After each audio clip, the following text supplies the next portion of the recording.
नमस्कार साथियों। आज अपन कीमत प्रभाव, प्रतिस्थापन प्रभाव तथा आय प्रभाव का अध्ययन करेंगे। यानी कि देखिए, कीमत प्रभाव के दो भाग होते हैं, प्रतिस्थापन प्रभाव और आय प्रभाव। इन दोनों का योग कीमत प्रभाव होता है। और सलस्की ने क्या किया है कि सर्वप्रथम कीमत प्रभाव को प्रतिस्थापन प्रभाव तथा आय प्रभाव में विभक्त किया था।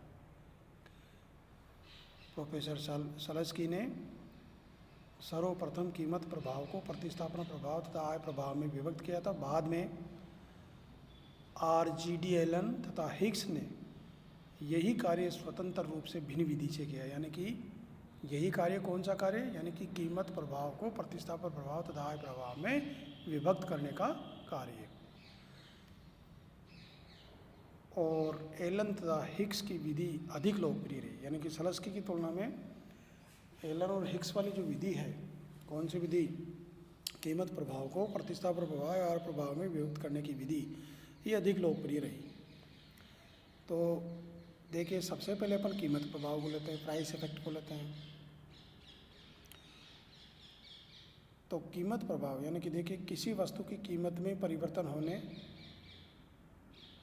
तथा अन्य बातों के समान रहने पर उस वस्तु की मांग मात्रा में होने वाले परिवर्तन को कीमत प्रभाव कहते हैं। इसमें अन्य बातें कौन सी, जैसे उपभोक्ता की आय, अन्य वस्तुओं की कीमतें, उपभोक्ता की रुचि और पसंदगी, ये सब स्थिर मानते हैं। ये सब अन्य बातों में शामिल होते हैं। तो कीमत प्रभाव की जो परिभाषा है क्या है, यानी कि कीमत प्रभाव यानी कि किसी वस्तु की कीमत में परिवर्तन होने तथा अन्य बातों के समान रहने पर उस वस्तु की मांग मात्रा में होने वाले परिवर्तन को, उस वस्तु की मांग मात्रा में होने वाले परिवर्तन को कीमत प्रभाव के नाम से जाना जाता है। इसे कुल प्रभाव भी कहते हैं। कीमत प्रभाव को दो भागों में बांटा जा सकता है, प्रतिस्थापन प्रभाव और आय प्रभाव। सबसे पहले अपन प्रतिस्थापन प्रभाव को लेते हैं। प्रतिस्थापन प्रभाव की परिभाषा देखते हैं। यानी कि देखिए, प्रतिस्थापन प्रभाव किसी वस्तु की कीमत में परिवर्तन होने पर यदि कर लगाकर या अनुदान देकर उपभोक्ता की आय को इस प्रकार क्षतिपूर्त कर दिया जाए, किसी वस्तु की कीमत में परिवर्तन होने पर यदि कर लगाकर या अनुदान देकर उसकी आय को इस प्रकार क्षतिपूर्त कर दिया जाए कि उपभोक्ता उसी पुराने उदासीनता वक्र पर विचरण करने को बाध्य हो जाए, तो ऐसी स्थिति में उस वस्तु की मांग मात्रा में होने वाले परिवर्तन को प्रतिस्थापन प्रभाव के नाम से जाना जाता है। यहाँ वास्तविक आय स्थिर रहती है, मौद्रिक आय परिवर्तित होती है। जैसे मान लीजिए, किसी वस्तु की कीमत में कमी होती है तो उपभोक्ता ऊंचे उदासीनता वक्र पर पहुंच जाता है। ऐसी स्थिति में यदि कर लगाकर उसकी आय को इस प्रकार क्षतिपूर्त कर दिया जाए ताकि वह उसी पुराने उदासीनता वक्र पर विचरण करने को बाध्य हो जाए, तो इस परिस्थिति में उस वस्तु की मांग मात्रा में वृद्धि को यानी कि प्रतिस्थापन प्रभाव के नाम से जाना जाता है। अब इसको अपन एक डायग्राम के आधार पर भी प्रतिस्थापन प्रभाव को समझा सकते हैं। और इसका जो डायग्राम है आपको एक कंटेंट के माध्यम से उपलब्ध कराया जाएगा। और इस डायग्राम में यानी कि क्षैतिज अक्ष पर x वस्तु, लंबवत अक्ष पर y वस्तु, A और B बजट रेखा है जो प्रारंभिक उदासीनता वक्र IC1 को E1 बिंदु पर स्पर्श करती हुई खींची गई है।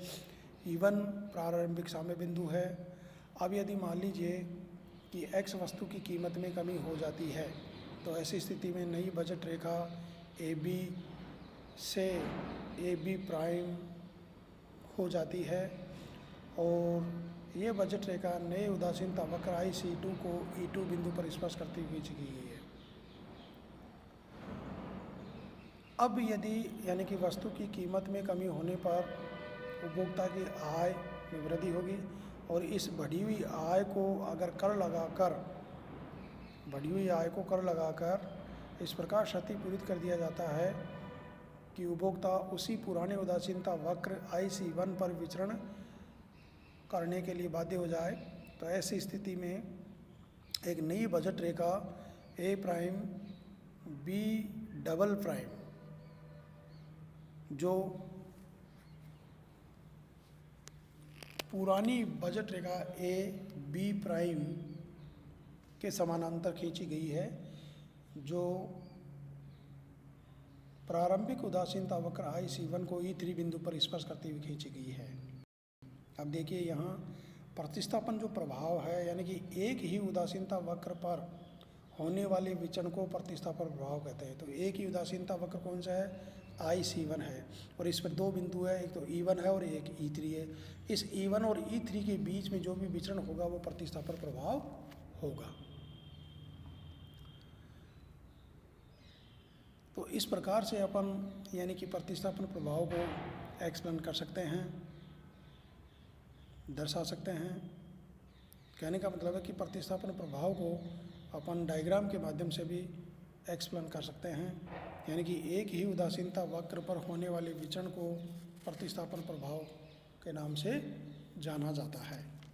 तो ये था आपका यानी कि कीमत प्रभाव के जो दो भाग हैं, प्रतिस्थापन प्रभाव और आय प्रभाव, जिसमें आज अपन ने प्रतिस्थापन प्रभाव का अध्ययन किया है, उसकी परिभाषा पर प्रकाश डाला है और यानी कि इसको डायग्राम के द्वारा भी एक्सप्लेन किया है। अगली वाली जो क्लास होगी उसमें अपन आय प्रभाव को समझाएंगे, डायग्राम के माध्यम से भी स्पष्ट करेंगे, इसकी परिभाषा भी देखेंगे।